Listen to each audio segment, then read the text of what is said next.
Halo pemirsa, Simpo Dunia kembali hadir menemani Anda dengan sejumlah informasi menarik dari mancanegara.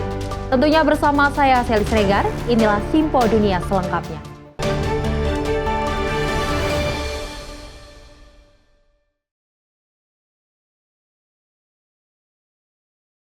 Dan pemirsa, kita awali informasinya di mana sejalan dengan ajaran agama Islam untuk hidup harmonis dengan alam dan menjaga bumi. Gerakan ramah lingkungan semakin diterapkan dalam kehidupan beragama sehari-hari. Beberapa inisiatif hijau ternyata pelaksanaan cukup sederhana dan mudah, namun berdampak besar bagi lingkungan. Karena tidak terasa ya, setiap kita ada acara pengajian, kita tadinya tuh sampah kita mungkin bisa 3 kali kantong sampah gitu ya, karena penuh dengan sampah-sampah dari makanan, minuman. Keinginan untuk melakukan perubahan positif membuat kelompok pengajian Rumaisa menerapkan gerakan ramah lingkungan dalam kegiatan mereka yang disambut baik anggota pengajian yang sudah berjalan selama 10 tahun. Seperti hari ini dengan kegiatan khataman Quran di rumah Dwi Revilia Rosa di Rockville, Maryland. Teman-teman membawa tumbler air minum ya ke pengajian, dan kami juga menyiapkan alat-alat yang untuk makan dan minum itu yang bisa kami gunakan terus-menerus. Saat berkumpul, mereka juga membawa kontainer makanan sendiri untuk sisa makanan yang mau dibawa pulang agar tidak terbuang. Fitri Hastuti yang baru setahun bergabung dengan pengajian diaspora Indonesia ini merasa puas dapat menerapkan prinsip-prinsip hijau. Lalu botol-botol plastiknya juga kadang-kadang ada sisa air minumnya seperti itu. Jadi kalau sudah bisa melakukan hal yang minim, mudah-mudahan bisa berdampak lebih besar lagi. Menjalankan inisiatif hijau menurut Deria Pratiwi, Ustazah Komunitas Muslim Indonesia di Washington DC area, adalah salah satu kewajiban umat manusia. Sebenarnya di dalam Al-Quran itu Mbak, Allah sudah mengokohkan, ada di dalam surah Al-Baqarah ayat 30. Wa idh qala rabbuka lil malaikati inni ja'ilun fil ardi khalifah. Jadi memang Allah itu menciptakan kita manusia di muka bumi untuk menjadi khalifah. Khalifah itu kan pemimpin. Banyak sunnah juga mengajarkan untuk hidup ramah dengan lingkungan. Demikian disampaikan Nana Firman, kandidat doktor studi antaragama dengan fokus agama dan lingkungan dari Chicago Theological Seminary saat ditemui di Masjid At-Thohir, Los Angeles. Jadi sunnah dari Rasulullah SAW itu banyak sekali yang tentang gaya hidup hijau, kayak berwudu kan kita pakai air ya. Beliau tuh nggak suka gitu kayak mubazir ya, israf, berlebih-lebihan. Kalau untuk berwudu aja yang yang merupakan ritual agama, kita nggak boleh buang-buangin air gitu ya. Bagaimana dengan hal-hal yang lain? Sejalan dengan ajaran agama, hidup harmonis dengan alam dan menjaga bumi seharusnya tak sulit dilakukan. 3H ya, 3H. Jadi heart, head, and hands. Jadi kalau manusia itu kita sentuh dulu hatinya. Setelah dia heartnya tersentuh hatinya, baru kita kasih informasi kenapa kita harus begini. Baru semua tekniknya. Kemudian hands itu adalah bagaimana gitu melakukannya. Jadi ada actionnya. Nana Firman menambahkan, mulailah dengan memilih satu hal yang dapat dilakukan secara konsisten bersama teman agar dapat saling mengingatkan. Ada program ini tukeran hijab. Karena kan kita perempuan kadang-kadang bosen ya bajunya itu terus, tapi mau dikemanain gitu. Sementara pengajian Rumaisa berharap inisiatif mereka akan diikuti oleh kelompok pengajian dari komunitas lain. Kita sebagai seorang muslim harus memberi contoh yang baik ya, karena dengan kebaikan yang kita lakukan, insya Allah pastinya akan memberikan dampak yang baik untuk orang-orang di sekitar kita. Dari Rockville, Maryland, dan Los Angeles, California, tim VOA.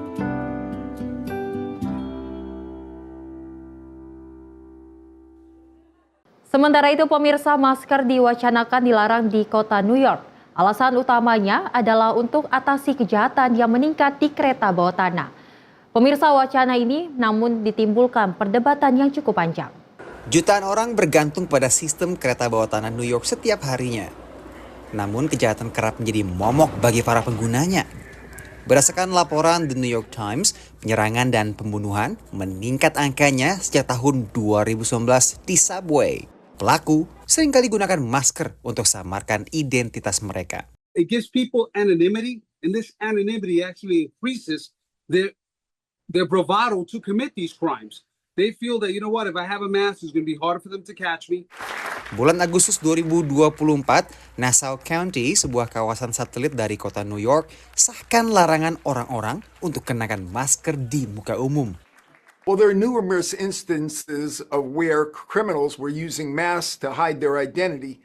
We had situations where they would go into stores and shoplift and commit other types of crimes. We have exceptions for a health need or a religious requirement, but other than that, there's no good reason to wear a mask out in public. Pakar hukum menyetujui kebijakan ini. Just as anti-masking laws were a tool against the KKK, they can be a tool against modern terrorists and criminals, whether it's Antifa, whether it's some of the right-wing militias that cover their faces, or whether it's just everyday criminals and looters. Aturan ini belum berlaku di kota New York, di mana pemakaian masker cukup lumrah, khususnya atas alasan kesehatan. Wacana ini ditentang oleh para aktivis yang khawatir kebijakan ini bisa masuk ke ranah hak privasi warganya. Anytime, the government dictates what a person can and cannot do in a public space and criminalizes the act of wearing a piece of apparel, there is a constitutional problem with that and raises a number of concerns about inappropriate government overreach into people's lives. Warga New York pun punya opini yang terbelah soal ini. I don't think there needs to be a ban on masks. I think people should get to choose what they want to do. Unless you have a medical reason to wear a mask, you shouldn't be wearing it at all. There are people that are using them to commit crimes, to hide their identity, and it's actually causing havoc in the city. Wacana ini merefleksikan benturan antara pengaturan keamanan dengan kebebasan personal di sistem kereta bawah tanah tersibuk di dunia. Dari New York, Randy Wicaksana dan tim VOA. Informasi lainnya pemirsa, di mana hidup harmonis dan rukun dengan tetangga menjadi keinginan banyak orang. Tetapi bagaimana bila atribut politik dan pilihan partai tetangga akhirnya menjadi sumber pertengkaran? Sebuah aplikasi ponsel kini memungkinkan orang mengetahui afiliasi parpol tetangga sebelum pindah ke sebuah permukiman. Sebagian besar pembeli rumah biasanya baru tahu siapa tetangga mereka begitu pindah. Tapi sebuah aplikasi ponsel baru memungkinkan pembeli rumah mempelajari afiliasi politik calon tetangganya sebelum menaikkan kontrak pembelian rumah. Aplikasi tersebut bernama Oisi. The purpose of Oisi is to democratize data for buyers in their home search experience. Aplikasi ini tengah diuji coba di New York dan Florida dan bakal diperluas penggunaannya secara nasional. Data soal afiliasi politik diperoleh dari catatan publik yang memang merekam afiliasi politik orang dengan alamat tertentu. It's to get you to the understanding of when I move here, these are the type of people that I might be inviting over for dinner, the type of people that I will be raising my child alongside. Di Amerika Serikat, afiliasi politik seseorang bisa dengan lebih mudah diketahui karena pada kartu pemilih yang bisa mereka bawa ke TPS akan menunjukkan di sana apakah mereka pendukung Partai Demokrat, Partai Republik, atau non-partai alias independen. Tapi data di kartu pemilih ini hanyalah formalitas karena sudah tercantum dalam database yang dimiliki secara elektronik oleh penyelenggara pemilu. Pengamat mengatakan di tengah polarisasi politik tajam, masuk akal bahwa orang ingin tinggal berdekatan dengan orang sepaham saja. People do seem to care about the political identities of their new neighbors, so I'm not surprised that some company is now, selling that information or providing that information to would-be buyers. Ben McCartney pernah terlibat penelitian yang menunjukkan banyaknya orang yang memilih pindah bila pilihan politik tetangga mereka berseberangan. Pada saat yang sama, mereka akan lebih terbuka terhadap tetangga baru bila tetangga itu sepaham dalam afiliasi politik. So political polarization isn't just a social media phenomenon, but is affecting real economic decisions as well. Penelitian ini menunjukkan 1% pindah rumah dimotivasi perbedaan politik. Tapi yang pindah justru yang tak aktif secara politik. They don't want politics to be part of their everyday life. But then they get a new neighbor, and that new neighbor is not only very politically vocal, but also affiliated with the opposite party. And there's where we see the strongest tensions arise. Apakah aplikasi seperti OISI mempertajam polarisasi politik di tepis pendirinya? We're giving people the data and the information to control their own destiny and do what they will with that information. The data already exists. Daripada terlanjur pindah kemudian bertengkar dengan tetangga, OISI menawarkan kemungkinan meminimalisasi potensi konflik sebelum teken kontrak. Dari Washington DC, Nova Purwadi dan tim VOA. Dunia pendidikan belum sepenuhnya pulih dari dampak pandemi COVID-19 dan ini tercermin pemirsa dari relatif tingginya jumlah siswa yang bolos. Tetapi fenomena ini berbeda untuk beragam kelompok warga dan paling parah berdampak adalah anak warga suku asli Amerika alias suku Indian.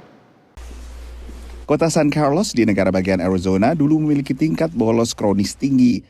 Pada tahun ajaran sebelumnya, sekitar 76% anak sekolah di wilayah ini masuk kategori bolos kronis, yaitu kondisi di mana seorang siswa bolos 10% atau lebih kegiatan belajar di sekolah. Hampir seluruh siswa adalah dari komunitas asli suku Apache. Kids are comfortable with not going to school. They don't have anything to look forward to. They don't have a hope, have a future. It's what they see, it's what they're used to, it's what they grow up in. Just by looking in the community, one would think that this is not somewhere you would want to have a future. Kondisi di San Carlos mencerminkan keadaan siswa dari suku asli alias suku Indian yang memiliki angka bolos lebih tinggi. Menurut pantauan kantor berita Associated Press, angka bolos siswa dari suku Indian maupun suku asli Alaska lebih tinggi sekitar 9% dibandingkan rata-rata siswa di sekitar separuh negara bagian. A lot of times, I'll get a student who'll come in, I don't want to go to class, or I get a report from our truancy officer, hey, this kid hasn't been in school X amount of days. So I'll reach out and talk to them, hey, what's going on? Distrik Sekolah San Carlos lalu membuka sebuah pusat komunitas yang bekerja sama dengan tenaga medis hingga penyalur bantuan pangan. This area offers support to our students here at San Carlos High School. Social, emotional support. They need to talk about something, whether they're dealing with something here at school, they're dealing with something at home domestically, dealing with something socially with their friends. They can come here and talk and get that support. They also can come in if they need any hygiene products, any hygiene care, deodorant, socks. Sejak berbagai layanan ini disediakan, angka bolos kronis turun dari 76% sebelumnya ke 59%. A lot of those students that drop out or don't come to school, they're not given that attention at home, or given the proper support or guidance that they need at home. But for them to have the care center is important to them. We live on the reservation and a lot of us are trying to survive, are really trying to survive. And I know students are trying to survive, especially after the pandemic has really took a toll on the mental health. Pengajar di penjuru Amerika Serikat terus berupaya untuk mengurangi jumlah siswa yang bolos sekolah. Dan angka bolos kronis memang lebih parah dibandingkan sebelum pandemi di sebagian besar negara bagian di Amerika Serikat.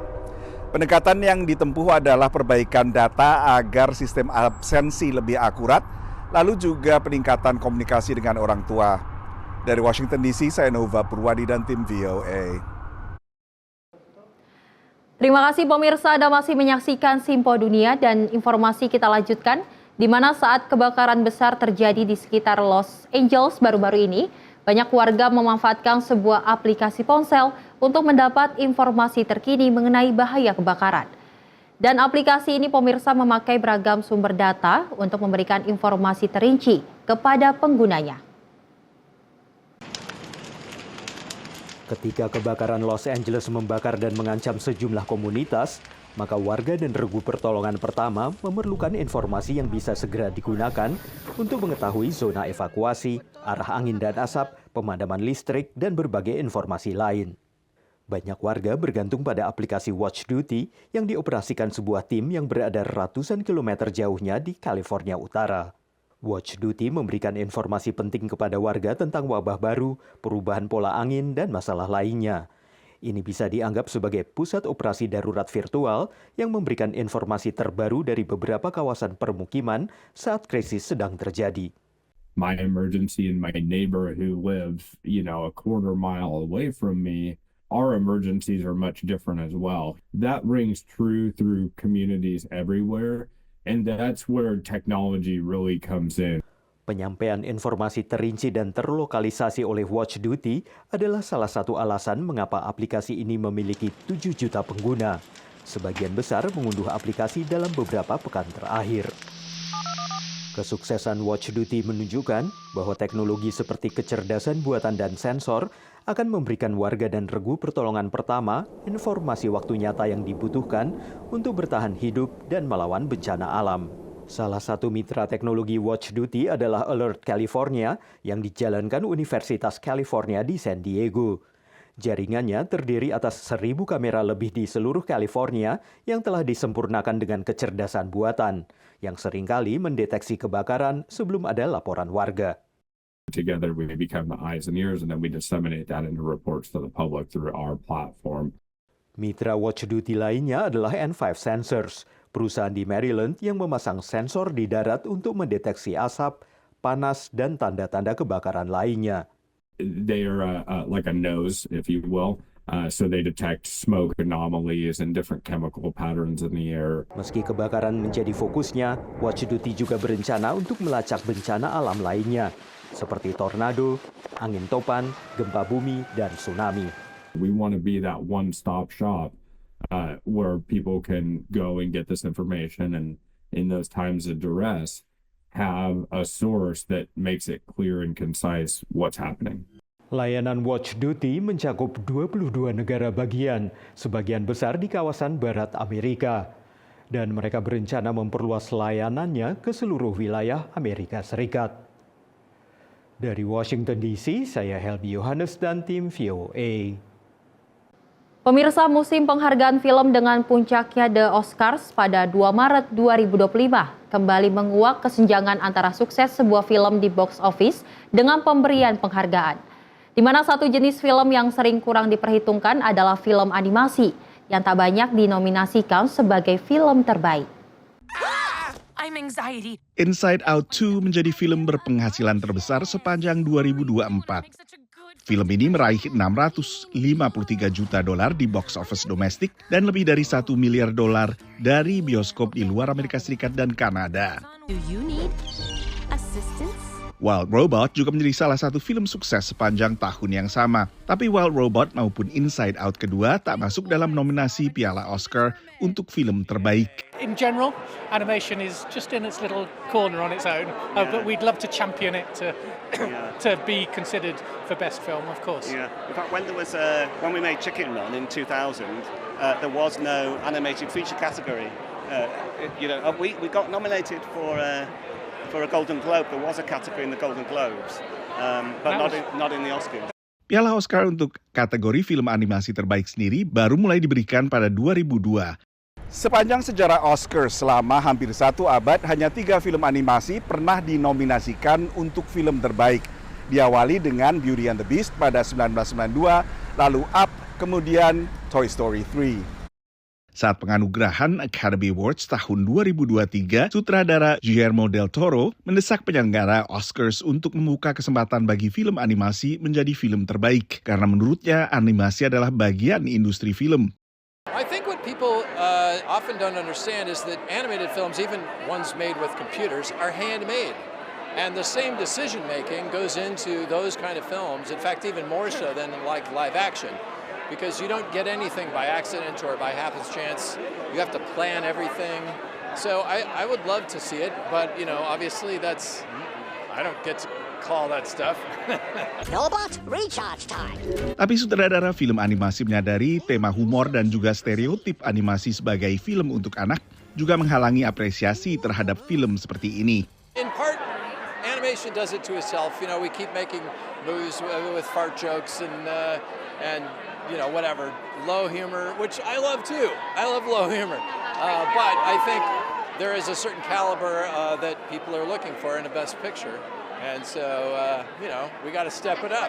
We're very careful when we make these, that they speak to people at different levels all the time. We never specifically make a film for one particular group of people. We make them for everyone. Tapi pembuat film animasi masih optimistis. I think more and more that we're being considered in that area. It's a little bit of a glass ceiling for us. We'd love to break through that a little bit more often. Dari Washington DC, Nova Purwadi dan tim VOA. Pemirsa, penyebaran informasi palsu di media sosial merupakan ancaman konstan yang mengganggu kehidupan dan demokrasi di Burkina Faso. Karena itu sejumlah jurnalis memprakarsai pengecekan fakta secara serius untuk memerangi misinformasi dan disinformasi di negara tersebut. Unjuk persatuan antara Menteri Luar Negeri Burkina Faso dan Duta Besar Tiongkok pada Oktober lalu. Cerita rekayasa sebelumnya secara keliru mengklaim bahwa kedua negara telah memutuskan hubungan. Menteri Karamoko Jean-Marie Traoré menyebut cerita itu sebagai sabotase diplomatik. Di media sosial dan di grup-grup WhatsApp, informasi palsu menjadi ancaman yang konstan. Jordan Midah adalah direktur editorial di mimbar pengecek fakta lokal Faso Check. Menurutnya ada dua jenis. Yang pertama, informasi keliru yang disebarkan tanpa ada niat untuk membahayakan. À côté, il y a ce qu'on appelle la malinformation, qui est là à l'opposé de l'autre, la production et la diffusion de contenu faux, avec clairement pour objectif de tromper la communauté ou un individu et de nuire clairement à un individu ou à une cause donnée ou à une institution donnée. Di L'Observateur Palga, salah satu harian terkemuka di Burkina Faso, jurnalis Hugh Sama mengatakan kelompoknya menangani masalah ini dengan serius. Et même un œil averti plus souvent. Donc ce que l'observateur fait, c'est le recul du journaliste par rapport à toute information qu'il reçoit. Et il faut aussi vérifier. Ketika pemimpin militer Ibrahim Traoré menghilang dari depan publik selama beberapa hari pada bulan Juni, spekulasi dan video yang direkayasa beredar di media sosial. Para pengecek fakta yang terampil bisa meluruskannya, namun insiden seperti ini merusak menurut para pakar. Pour qu'un citoyen soit bien renseigné, il faut qu'il ait accès à une information, en fait, juste une information équilibrée. À partir du moment où il est noyé en fait par les fake news, il n'a pas toutes les informations nécessaires en vue d'avoir un regard éclairé sur la vie de la nation. Cela pose problème. Menurut Jordan, kekuatan-kekuatan dunia berlomba untuk mendapatkan pengaruh di seluruh wilayah Sahel dan mempromosikan narasi mereka sendiri. Tapi menurutnya ada juga yang lain. Maintenant, à l'interne, vous avez aussi des groupes de gens qui, convaincus de ce qu'ils pensent, propagent des narratifs faux. Ils le diffusent, les gens y croient. Para analis memperingatkan, konflik yang sedang berlangsung di Burkina Faso meningkatkan penyebaran informasi palsu. Menurut Jordan, kemajuan teknologi cenderung memperluas jangkauan dan dampak informasi keliru. Karena itu, upaya yang dilakukan oleh media dan para pengecek fakta ini menjadi jauh lebih penting lagi. Dari Washington DC, saya Helmi Yohanes dan tim VOA. Informasi tadi pemirsa sebagai penutup jumpa kita kali ini dalam Simpo Dunia. Saya Selis Regar dan mewakili kru yang bertugas pamit undur diri. Terima kasih dan sampai jumpa.